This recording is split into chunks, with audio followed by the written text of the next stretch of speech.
Aloha and good afternoon, everyone. My name is Val Aquino Okimoto. It is now 1:02 p.m. on Thursday, January 12th, 2023, and I call the Committee on Public Safety meeting to order. I'd like to welcome and thank my committee members here. First, Committee Vice Chair Talba and Council Members Dos Santos Tam and Tupola. Thank you for being in attendance with us.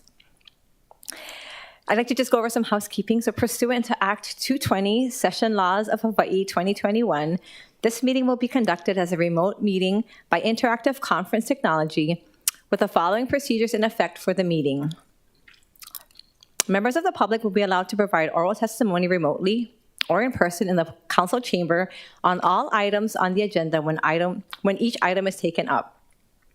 All persons who register to testify in person will be called upon first, followed by those who register to testify remotely.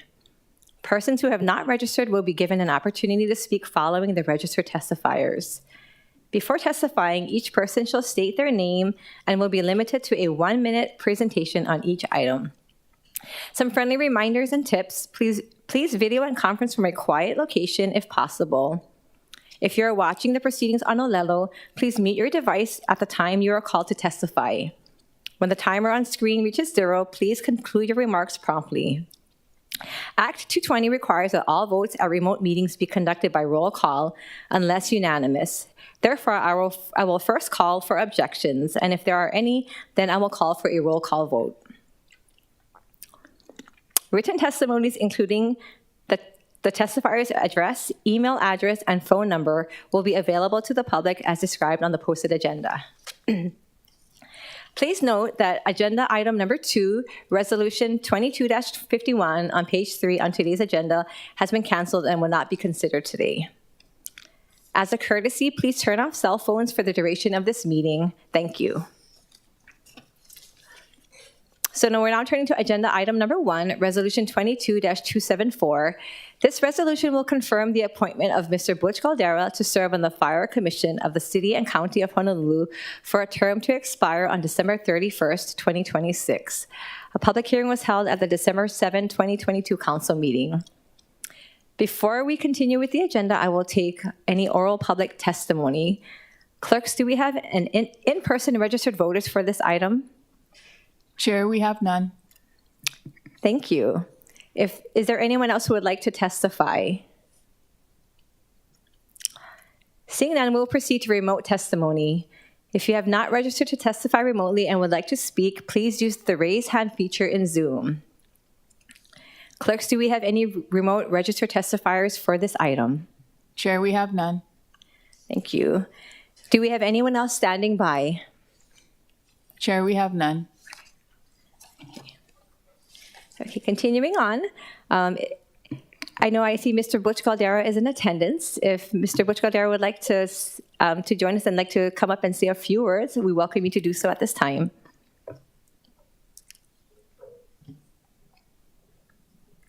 Good afternoon. Again, Butch Caldera, really humbled and honored to be here and seek your approval, I guess, for the Fire Commission. As I mentioned a month ago when I first came before the council, just wanted to reaffirm that my commitment here is to really serve the best interests of our frontline heroes, those that put their lives on the line every day for our community. So I've been an advocate my entire career. I currently work for Diamond Bakery as their president. Before that, I spent 19 years overseeing operations for Aloha Petroleum.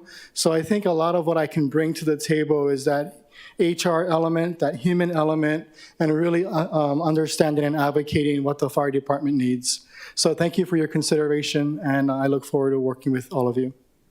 Any questions? Thank you, Mr. Caldera. Thank you. We'd like to note the presence of our council chair, Councilmember Waters. Thank you for joining us. So members, at this time, we are in discussion. Okay, the chair recommends that resolution 22-274 be reported out for adoption. Any objections? Any reservations? Hearing none, so ordered. Okay, thank you for being patient. This is my first time doing this, guys, so. Okay, So as I announced earlier, item number 2, Resolution 22-51 has been canceled. And now, thank you, Chair. Yes, Chair Waters. Thank you so much for allowing me to speak on item number 2, restoring the media and public access to dispatch radio communications. I did have a really good conversation with Chief Logan yesterday, and he assured me that he is currently working with the media to try to provide them as much access as practical and possible. So thank you for putting this on, and then that's basically the reason why we're canceling, I believe. So thank you so much. Thank you, Chair. Yes, and we look forward to having more discussion and more information. So appreciate you reaching out and having the conversation with Chief Logan. Thank you. Are there any other discussion on the resolution 22-51?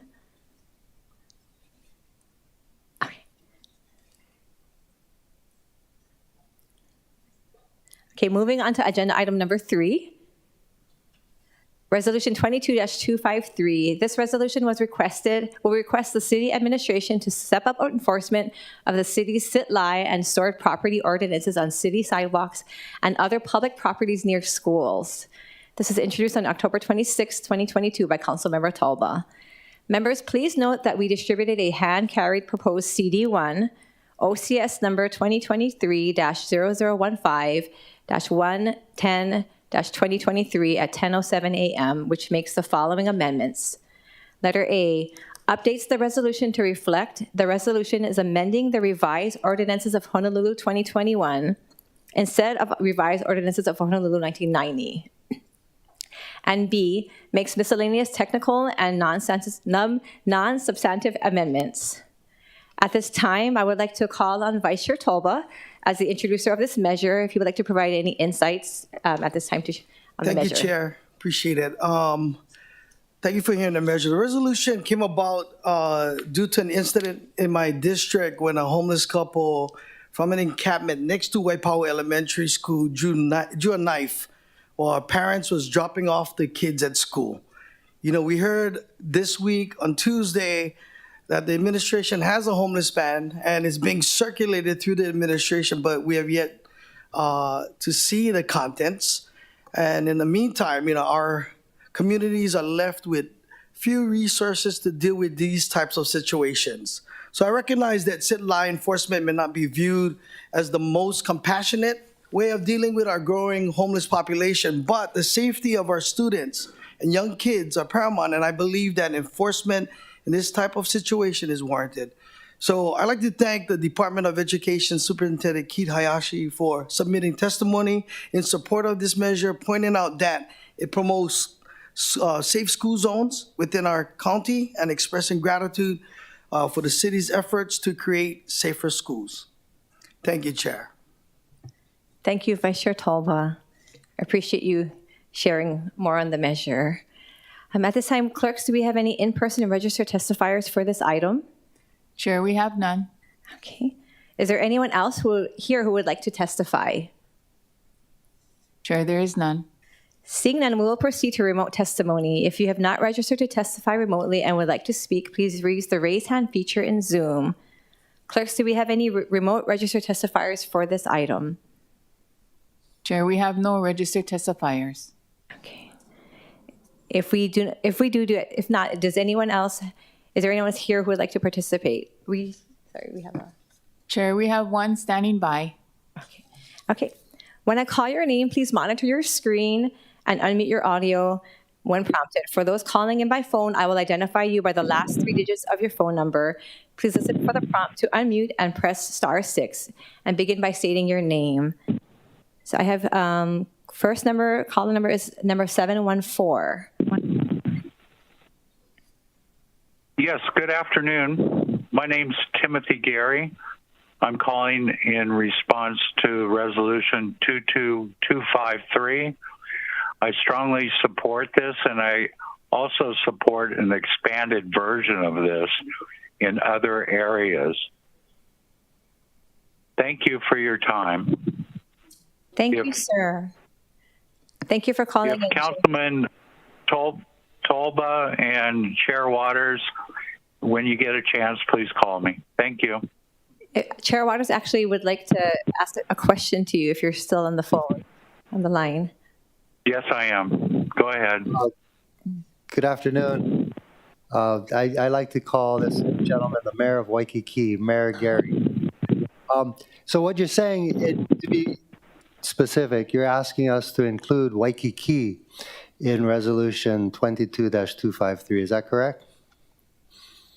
That would be fantastic. And what you told me at the Waikiki Neighborhood Board 2 days ago, that we have a very, very, very severe problem with people on the sidewalks, not just homeless folks, but folks who are actually threatening not only our visitors, but our surfers and residents of Waikiki, right?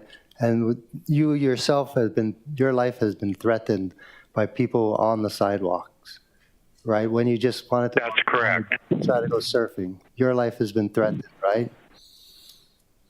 Yes, I filed multiple police reports. Thank you so much. I'm so happy to hear you today, and thank you for testifying. Thank you, Chair. Just one short thing. In regards to what we spoke in yesterday, the meeting involving the surf racks, if both of you gentlemen could call me, I have an update for both of you. Thank you. Okay, thank you, Timothy, and I appreciate you advocating for your community. Okay, and Have a great day. You likewise. Thank you. We also have caller number 175 on the line. Nope. That's one. Oh, okay, I'm sorry. That was it. Okay, thank you. Clerks, is there anyone else who standing by who would like to testify? Chair, there are none. Thank you. We'd like to recognize the presence of Vice Chair Kia Aina. Thank you for joining us. So within our presence today, we also have Director Anton Krucky from the Department of Community Services, and also Don Sefcek, the Director, Department of Facility Maintenance. If you would like to come up and share anything, thank you. Thank you, Committee Chair and Council members, for allowing me to testify over this resolution. My name is Anton Krucky, and I'm the Director of the Department of Community Services. To do this, I think it's first important to point out from the administration's point of view that these enforcements are not considered homeless programs. They're really targeted at the belongings and cleaning up and their sanitation efforts. We do try to plan with our service providers to provide contact as we do these, and we give notification of these events. To address this particular resolution, I think it's worth noting with Director Sheswick here that the resources are limited that they have for these kind of activities, and they're very much complaint driven. And so we're responding, and the people that we have working on this are really loaded with their work. So I think to address a resolution like this, we need to come with a plan to do that. And I think one of the things when we talked about with Councilmember Tulba to set up a pilot program that kind of points to the geographical areas that he's talking about, these school zones. And so what we plan to do is to have him give us a list of the school zones that he would like to have us address. We'll do the research to see if the current ordinances are active in that zone, so we're able to operate in those zones. And then what we do is we'll look at after we look at those jurisdictions, we'll review that list with DFM, who does the work on this, and HPD, which does the enforcement side of it. And then we'll come back to the committee with a proposed pilot that we could try to implement with this, and also the funding that would be needed by DFM to have the staff to do that. So that would be our plan, to set up a pilot and respond to you, because the resolution asks for a response. And we put that together and work with you to provide a program that hopefully would address this. And along that way, we'll work out the different pieces that we need to work out. Thank you, Director Krucky. Members, do you have any questions for Director Krucky at this time? Yes, Councilmember Tupola. Hi, Director. Happy New Year. Thank you for being here. And Director Sevcek, thank you for being here. So I just wanted to make mention that as you guys formalize your plan and also come up with a budget, DOT highways does have it. So depending on where we're talking about, the state has some funding for this. So I just wanted to make sure when the zones are discussed that we also delve into the pockets of money that was set aside by the legislature, so that when necessary and when those jurisdictions cross, that we also allow them to be partners on this. Oh, thank you for that. Yeah, no Appreciate problem. Thank you. Thank you, Councilmember Topola. Councilmember Tam. Thank you, Chair. And thank you, Director. I think this answers one of the questions that I was going to ask in this committee is what constitutes near? And so I appreciate your efforts to kind of define that, because in my district, there's lots of encampments, and some are immediately next to a school, but there's some that are a little bit further away. And I appreciate also Director Shevchik's efforts in the community to do the SPO enforcement. There was one at DeCourt Park in Kalihi last month, and the community really appreciated that. I do have a question. We're talking about SPO enforcement and specifically, stored property, but what distinguishes stored property from illegal dumping? How do we know that that's stored property belongings versus just, because I get a lot of illegal dumping complaints as well? Well, generally, there's an interaction that happens with the individual that's there. And so we work with them. What do you want us to save, right? And a lot of times they want us to get rid of a lot of stuff. They have trash there that they want us to get rid of. And so for what we want to save, we'll keep for 45 days. And then they can come back anytime in that period and claim those belongings. I would say that most of the times they're not claimed. Good. I appreciate that. Also put in a mention of the Kanoa Street encampment, which is a block away from Keulani Elementary School and has been an issue for years. Thank you, Councilmember Tam. I'd like to recognize the presence. Thank you for joining us, Councilmember Say. Thank you. Are there any other members who would like to? Thank you, Vice Chair Talbot, please. Thank you, Chair. Director, do we know exactly how many schools in the county are located near city properties? How many schools in the county? I don't have a number for you on that. Okay.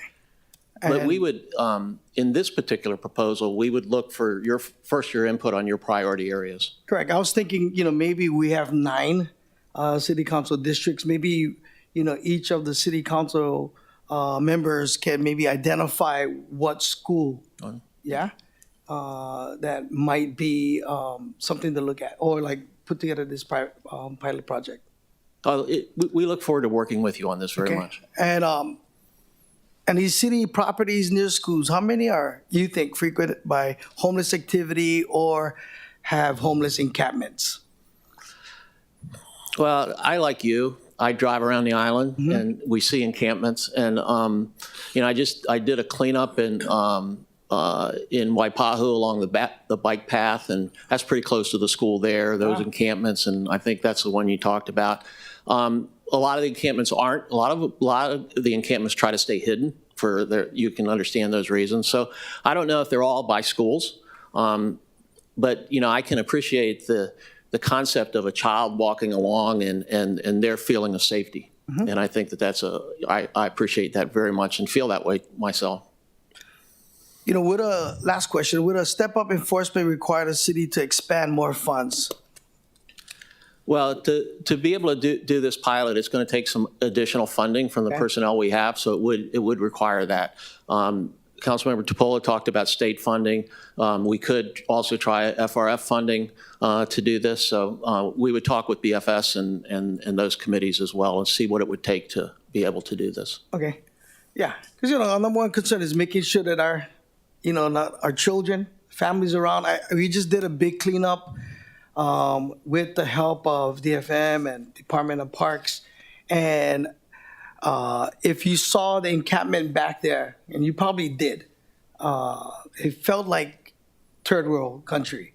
But after the working together, doing the cleanup, I think the community appreciates the fact that, we are working together to not only clean up, but then I think the homeless community see that, man, you have hundreds of people involved, helping, and I still think they have head on their shoulders to see that, they got to be better examples to our children. And that bike path was important because there's a lot of kids that use that path to Waipahu Elementary. So I appreciate all the efforts with DFM, Department of Parks, and all the hundreds of volunteers that came up, because I think our community is a little burnt out. I think we talked about this a lot, and I think we need to take action as much as we can to make sure that our community feels safe and our children feel safe. I would like to include in this pilot also conversations with the principals once we define the schools we have, so we have an interaction at that level as well. Again, I'd like to point out that these kind of things that we do have as capabilities in the city are not homeless programs, but they do give us an opportunity to interact with people that are in those situations, and we should try to maximize that for everything we can. Thank you, Vice Chair Tolba. Thank you. Yes, Councilmember See. Director Crucky and Director Sepchek, thank you very much for the job well done on the SPO program. But at the end of the day, like I really enjoyed your presentation, that we can't continuously do what we do, because the statement you made was that, oh, we're cleaning up Kalakaua Avenue, they're going and relocate to another place, within a week they're back. I just wanted to add my input in regards to other public properties and newer schools, but not only schools. I did bring it up with Director Thielen.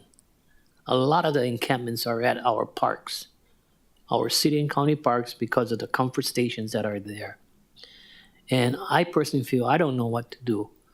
From Moilili Park to Stadium Park to Crane Park to Inha Park to Cartwright Park, Makiki Park. Every week I get at least 50 to 100 emails and calls about the homeless. And I'm not blaming you folks. I'm asking you folks to find out with Corporation Council, what can the legislature do to help us out also?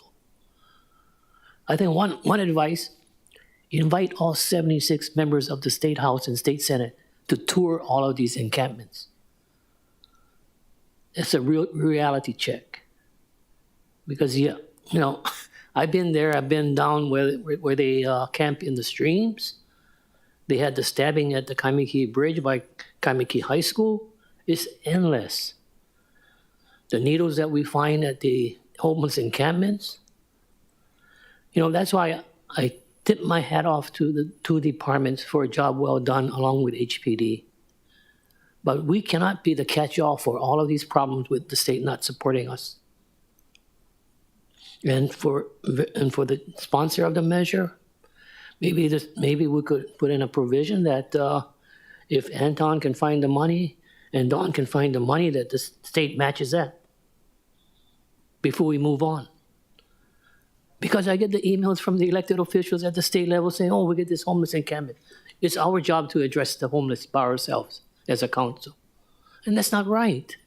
It's all of us as a community. And that's why I try to go and clean Inha Park, Makiki Park. Moilili Park, I'm afraid, on Beretania and Eisenberg. But I don't have the answer, and I don't know what the answer is, but can it be done legislatively also? That instead of Chair Okimoto, instead of having it being voluntary incarceration, mandatory incarceration, and just put them at Kaneohe. The chronics. That's the ones that's really bothering all of us. That's the ones that are on the streets. And there are those that are going through rehabilitation, the ones that you have talked about with the wraparound programs. So this afternoon, all I want to say so that members of the legislature understand is all of us, and just don't email me in my office that, oh, there's a homeless encampment going on. You guys got to do something. So keep up the good work. Thank you very much. You have a thankless job like all of us here at the 9 members. Thank you, Councilmember See. Yes, Chair Waters. Thank you so much. You know, I agree with council members say that you have a difficult job. You really do. We all do, actually. I know the resolution is particular to schools, but as you mentioned, all you have to do is walk outside.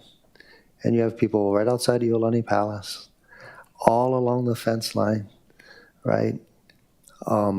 People just sleeping on the sidewalks. Some of them have substance abuse problems, some of them have mental health problems, and some are just just don't want the help. I know you stood up the CORE program, which is great, but there's a carrot and there's a stick. The CORE program is the carrot because we're asking people if they want help, providing medical help and whatnot. But we're asking if we can drive them to a shelter. But what I want to ask you, and I think we have someone from Corp Council here, what are we legally able to do? Can we force people off the sidewalk? I mean, you know what I'm talking about, right? Everybody in the room?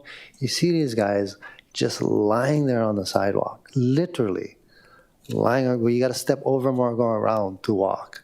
And the public, like Tim Gary was mentioning, like what are we doing to combat that? Or what can we do, to not only help them, but to remove them? What Councilmember Say is talking about is maybe perhaps making mandatory 30 days jail. And by the way, that's what the community wants. That's what my Waikiki neighborhood board said. Just put them in jail. At least you get 3 hot meals and possibly a bed. But I don't know. I mean, can you opine on that and just what can we do legally? So the administration really has to work within the legal bounds that it's given. There's a law that called Martin versus Boise, and that particular law kind of defines what we can do in this particular type of activity. And what that says is that you cannot ask somebody to move. Now, I'm not talking about taking somebody away. You can't ask them to move unless you have a bed for them and offer them a bed and transportation to the bed. So that tells you how significant the HONU program is. Because with HONU, we have beds 24/7 that allow HPD to be able to be within bounds of the Martin versus Boise. So HONU is significant in the help it gives, but it's also significant in the capability that it offers us. I think one of the things we see often in this arena is where we do find someone with help, or we find that they can't take care of themselves, so we enact that particular law. Somebody's in danger to themselves or to others, and we'll take them to Queens, right? But in a day or so, they're even hours sometimes, when they finish there, they're right back on the street. And it's not only a cycle that for the public has issues with, but it's a subject for the individual has issues with, right? Help, not. And so one of the things that the city will be doing, and you'll be part of this, is we're going to have it's a step-on process. And so what that means is because CORE has good medical capabilities, they develop a lot of their relationships by helping someone medically, right, that's on the street. And so what we're going to have is we're going to have 2 medical sites, right? One will be on Pauahi Street. The other is we're going to reactivate H4. And so we'll have medical capabilities there. But here's the strategic thing that we're doing differently, is from there they can go to medical respite. So that on Pauahi Street, right next door, will be medical respite. And then the person can be there for 2 months and heal. And also at H4, they'll go to medical respite after that. And so while we have those beds activated, an individual during that time, kind of settles down. They feel like people are trying to help them. And it also gives us time to learn their story.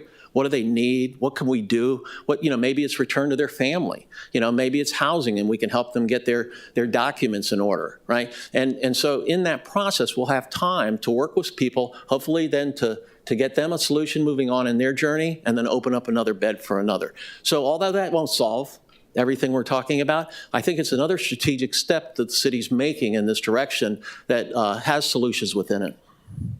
I appreciate that very much. And that's why both me and Calvin Say started off with thank you guys for all that you are doing. But, Tim Gary was being really nice in his testimony. He wasn't so nice the other night at the neighborhood board. And by the way, I'm not saying that it was a bad thing, because people are just upset. They're overwhelmed, and they demand, really, us to be doing something more. And really what I'm talking about, and the people who are willing to comply with what you're talking about, that's not who we're talking about. We're talking about people who are on the sidewalk, who just refuse to move, and then if you just look at them the wrong way, they threaten you. So the police will go down there if there's actual threat and arrest the person, right? And in some instances, they do take them to the Kikela ward or Hawaii State Hospital. When I was a deputy public defender years ago, I used to represent these folks who were involuntarily committed. Yeah, that's what it's called, involuntary commitment. They actually have a right to a hearing, but they're in the Hawaii State Hospital or Kikela until that hearing occurs. right? And there has to be a determination that they're dangerous to themselves or others. One of the things I wonder, right, two things actually, Kekela Ward, Queens Hospital is going to be renovating soon. There is going to be no Kekela Ward. So that's not going to be there for us. So we should start thinking about that. They could also go to Hawaii State Hospital, but we've heard about Hawaii State Hospital developing a whole new ward, and with all the problems that they were having, I'm not even sure if they're open.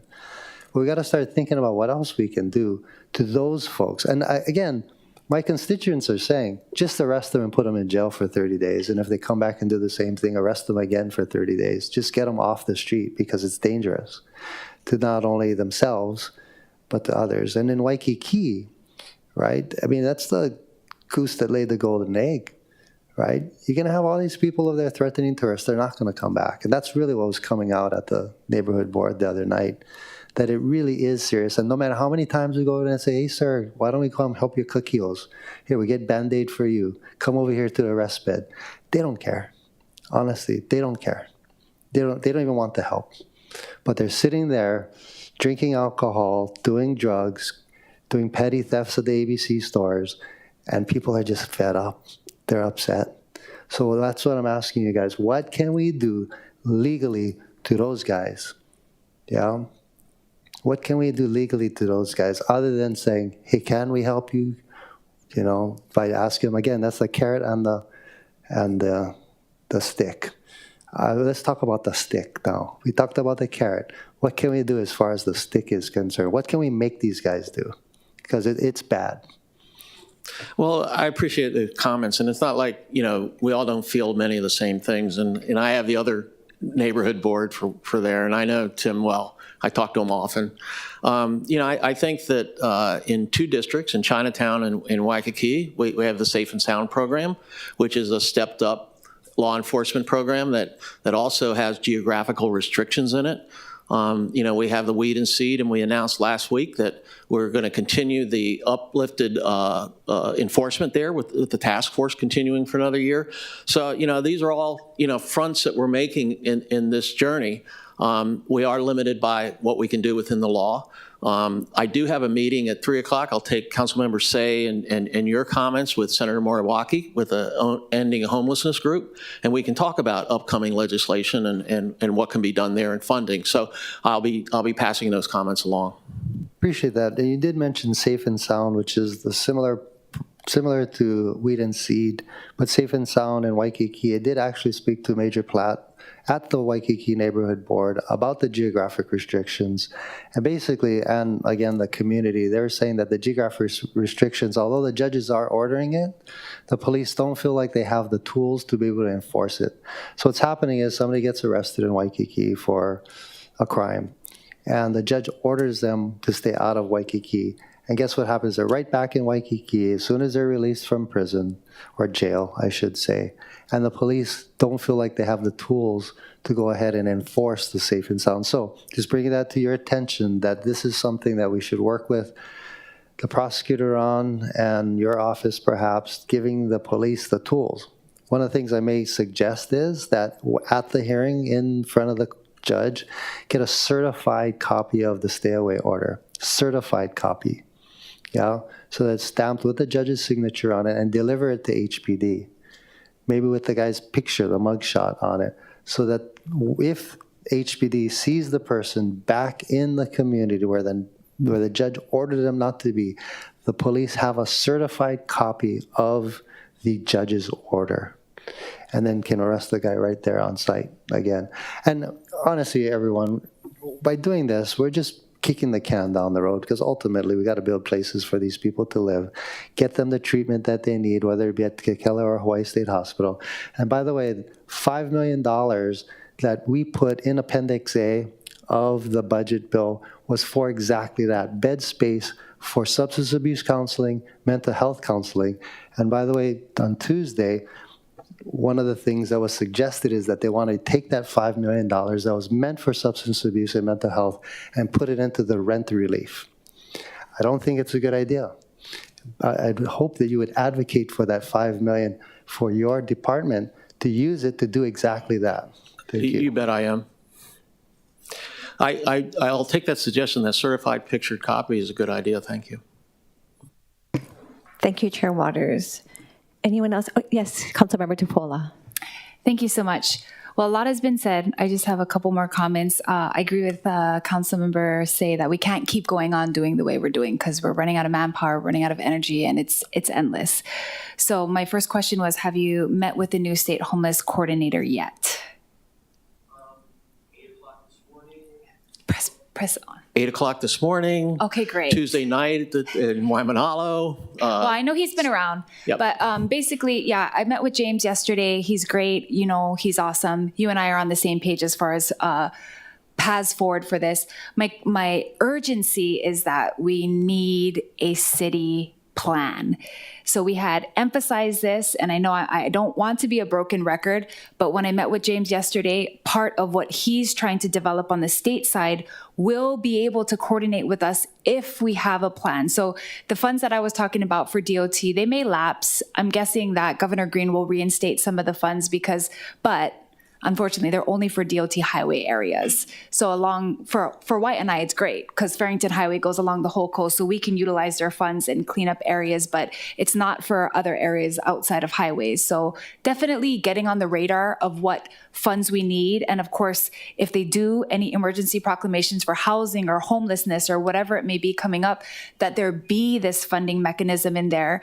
And so I just want to encourage you, you know, Director Krucky, the things that have been working in my community is community court, because I do believe there has to be an enforcement component to this. So, you know, the program that I'm running out in YNI, Restore, Revive, Connect, we're restoring public areas back to the public. We're reconnecting people to resources, but we're also reviving the way we do this because I'm involving every single church on the coast. Every single nonprofit is now part of this. So the way that I've looked at it is that the lift is too heavy. The lift is too heavy for the cities especially, but I know that everyone has good intentions, and so I'm trying to make a place for everyone to help out. So I just wanted to continue to encourage you, no questions, but I did have a question for Director Sevcik.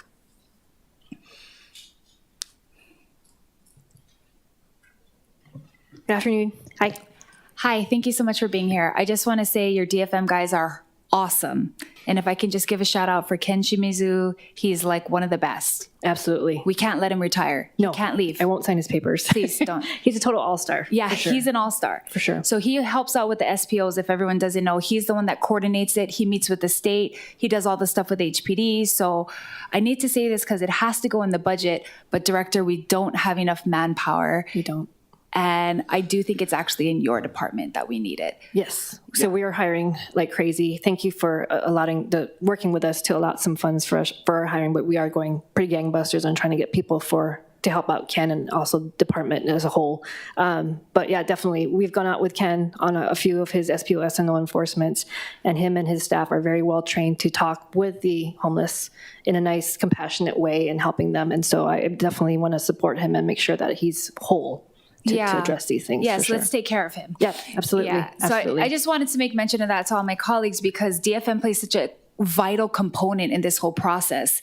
We love Director Krucky. We want to fund DCS, but your department is really like the boots on the ground guys Absolutely. that we're running out of manpower for. And they've told me many times, like, Councilmember 12, we just don't have enough people. Right. We have to wait till next month. We have to wait till next year to do this. So whatever else we can do to support you, like, I really feel like that's where the need is. Absolutely. And with this resolution, it's actually you.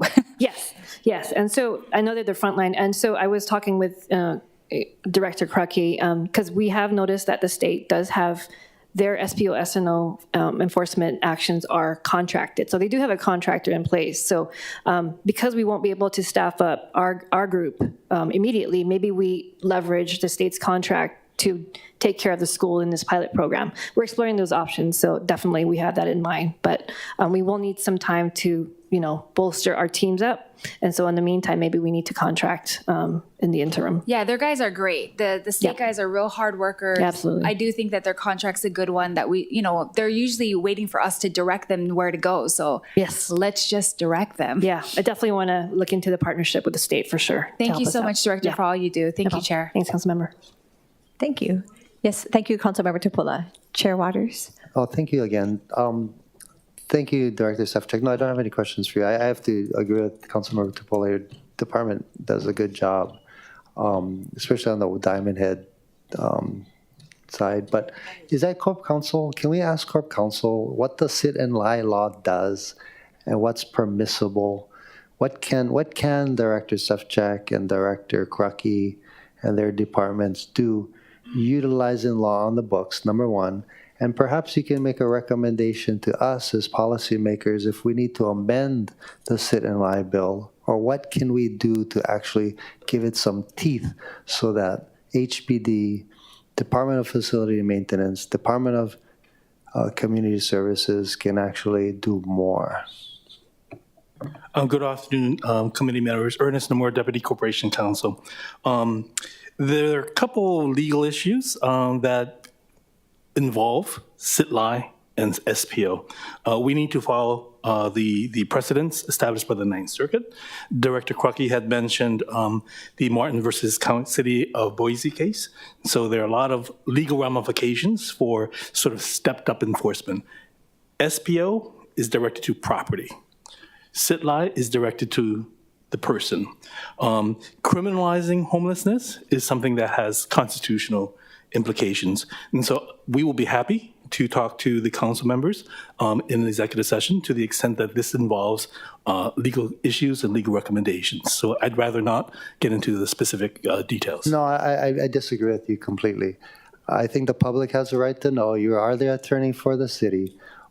What can we do under the current law? What can they do, those departments, under the current law? I think what the city is doing currently in terms of SPO. What are they able to do? In addition to what we already have on the books. I mean, is that the question? Based on the laws on the books, what are they currently able to do legally? They have consistently complied with the law in terms of SPO and SNO enforcement. Yeah. What is the law is what I'm asking you. In terms of SPO. What sit and lie? What does the sit and lie law say? For specific zones where you have businesses, specific time, place, and manner, in terms of enforcing the prohibition of sitting and lying in these areas. So there's specific designated areas under the ordinance that that kind of enforcement can take place. When you say that kind of enforcement, what exactly are you talking about? The ordinance allows the HPD to cite, number one, to warn and cite the person. And cite. So they just give them a ticket. That's what HPD is allowed to do. They're not allowed to remove them from the business or the area that's prohibited. That's my understanding, correct. Okay. Director Kraki talked about the Boise law that says that you cannot enforce this unless you have a bed space. So you're saying then that they cannot give a citation to the person unless there's a bed space?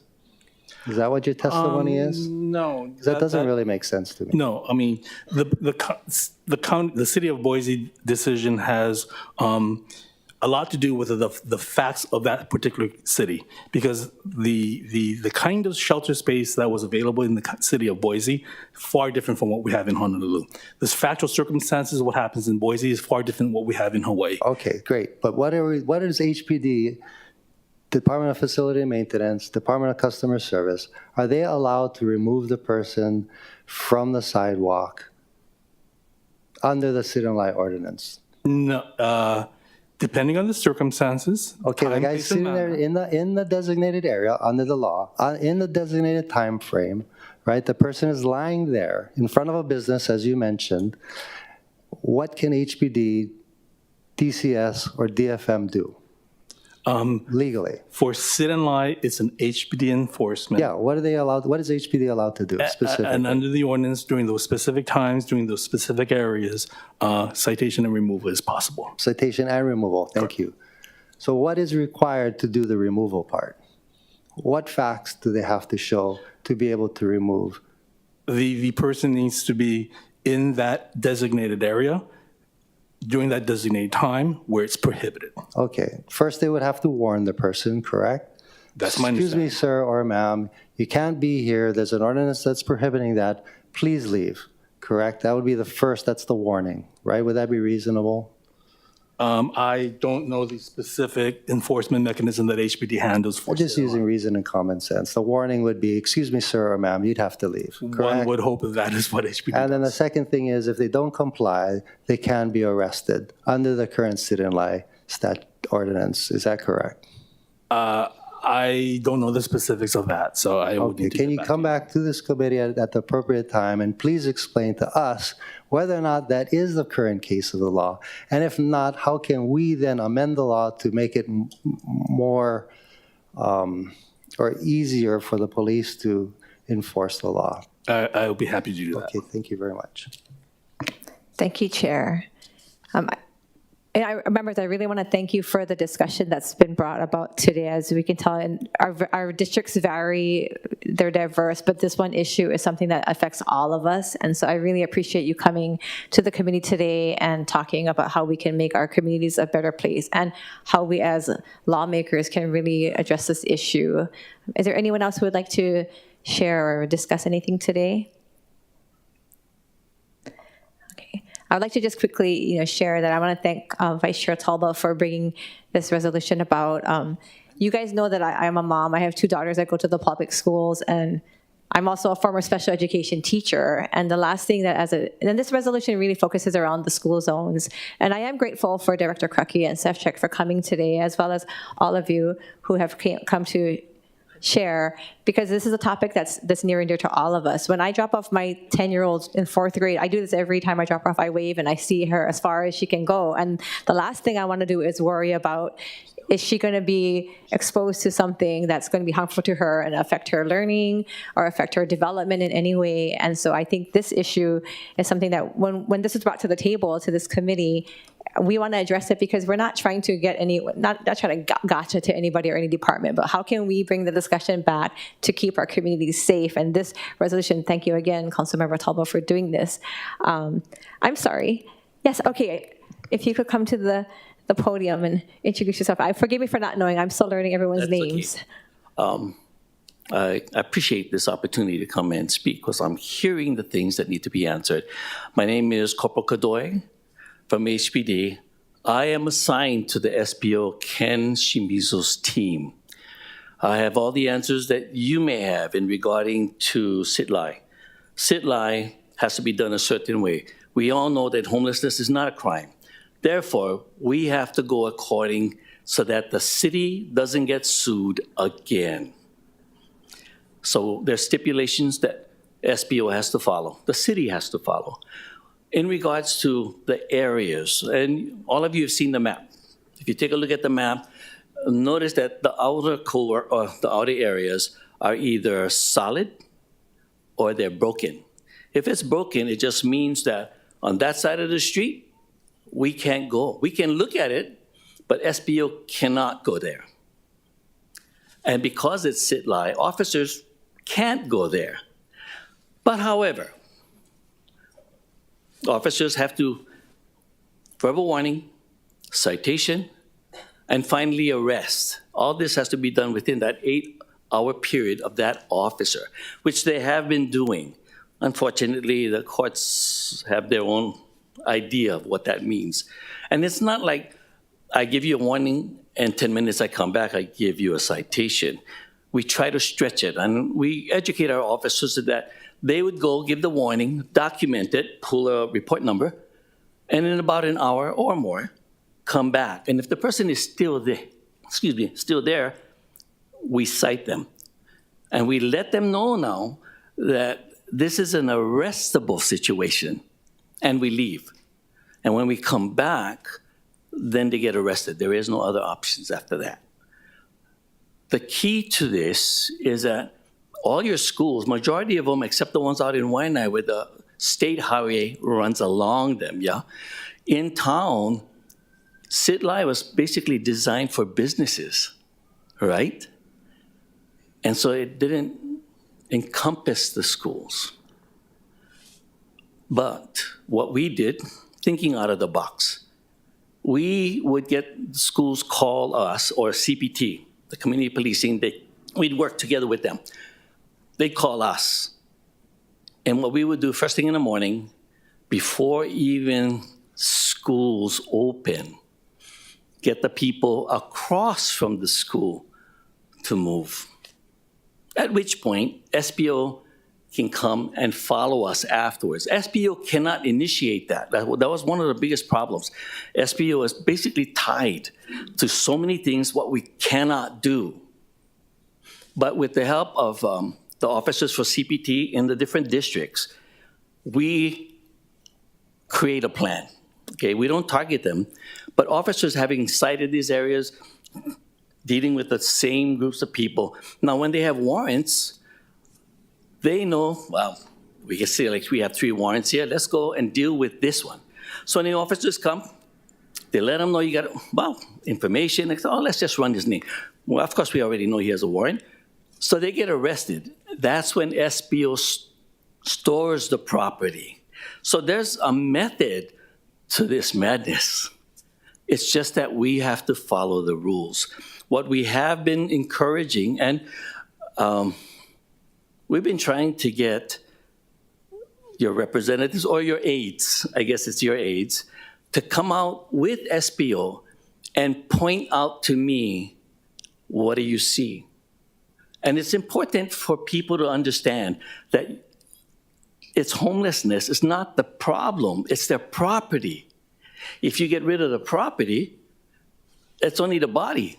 Now we can work on just the body, but you can't work on the bodies without dealing with the property.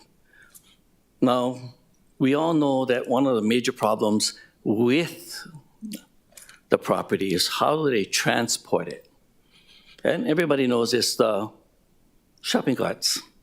Now, unless the shopping carts are blocking the sidewalk, hindering people, there's nothing we can do. ACLU deems their things, even if we consider it to be trash, personal property.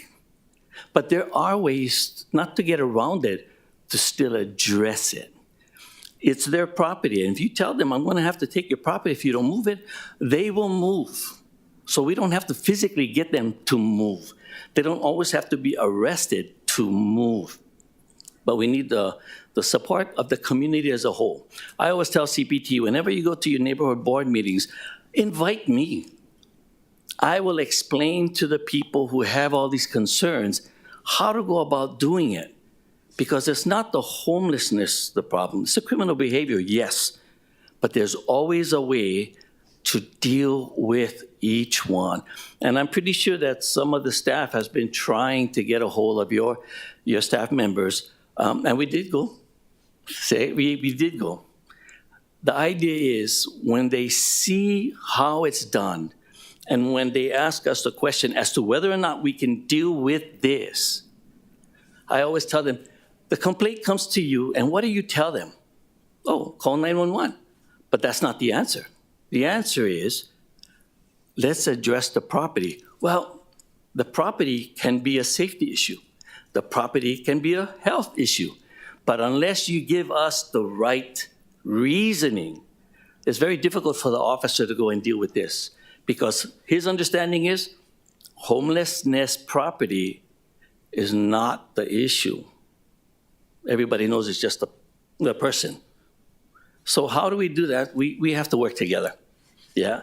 And so when our staff calls your office and asks you, can we schedule something? Please, just send somebody. Because your answers will always come when you're given an opportunity to point out what needs to be addressed, and I give them the answer. District 5, he's really taking on a challenge. Yeah, you have Evile, and you have all the side streets. You have a housing area there. By the way, a lot of the criminal activities coming out of the housing, they actually have billboards, if you go early in the morning, that give you the cost of certain behaviors. Prostitution is there, gambling is there. We've had several stabbings on that, some of the streets there. How do you address it? Well, you gotta get them to downsize. So you have to address the property. But without the complaint, see, SPOs are complaint-driven. Without the complaint, the right complaint, we cannot help you. And you know, we're not gonna call you up, sorry guy, we can't do this. We need you to give us the right answers so that them can address it. But I suggest that you come out with us. Yeah, and by the way, it's always important what you see and what you know to always ask the right questions. When I pick up the representatives, the aides that came out with us, I always tell them, before we even get to where we need to go, tell me your questions now, and I'll give you all the answers. And when we get there, what do you see? And then they'll point it all out, and then I'll give them the answer, but I also give them a solution. Thank you, Corporal Godoy. Thank you. Chair Waters has something to add or to question. Corporal Godoy, no, can I get your phone number right after this hearing? We'll talk story. But thank you. That was like really, really helpful and clear on what's necessary.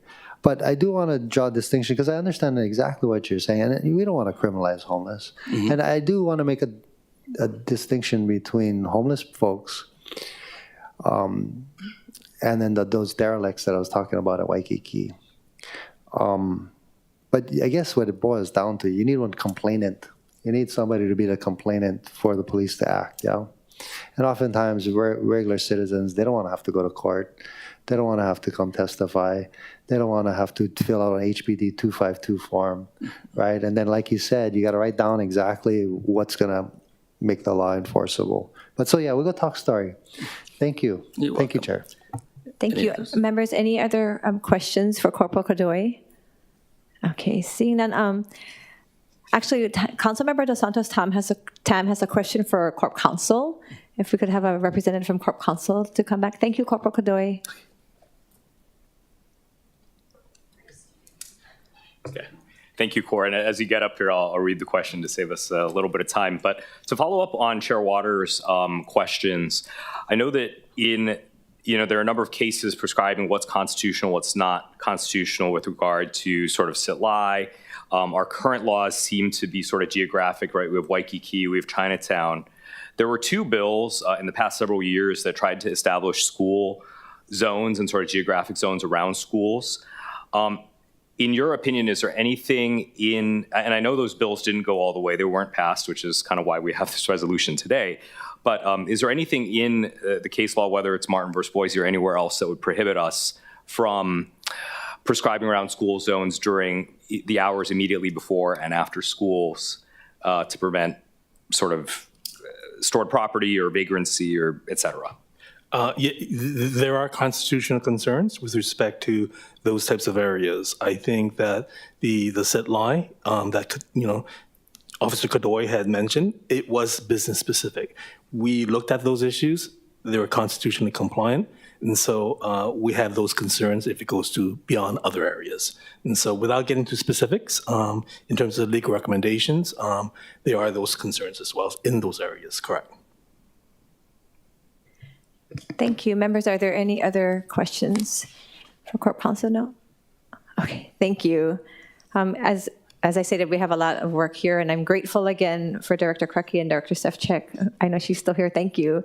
I think it's important for us to recognize that we have a lot of work that I heard pilot program and the need to work together. I think what I'm hopeful for is that there's potential for us to work with the state. Hopefully that's the goal. I'm grateful for Director Hayashi taking time to submit testimony for this resolution because we do really want to have a partnership. When it comes down to it, the intent of this resolution was to keep our communities and our keiki safe. So thank you again for the very, very meaningful and heartful discussion.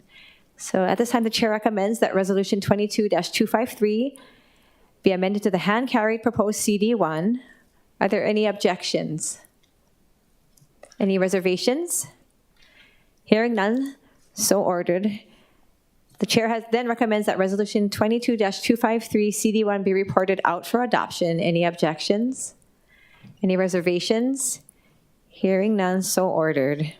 So this brings us to the end of our agenda. Mahalo everyone very much for your participation today. There being no further business, this meeting is adjourned.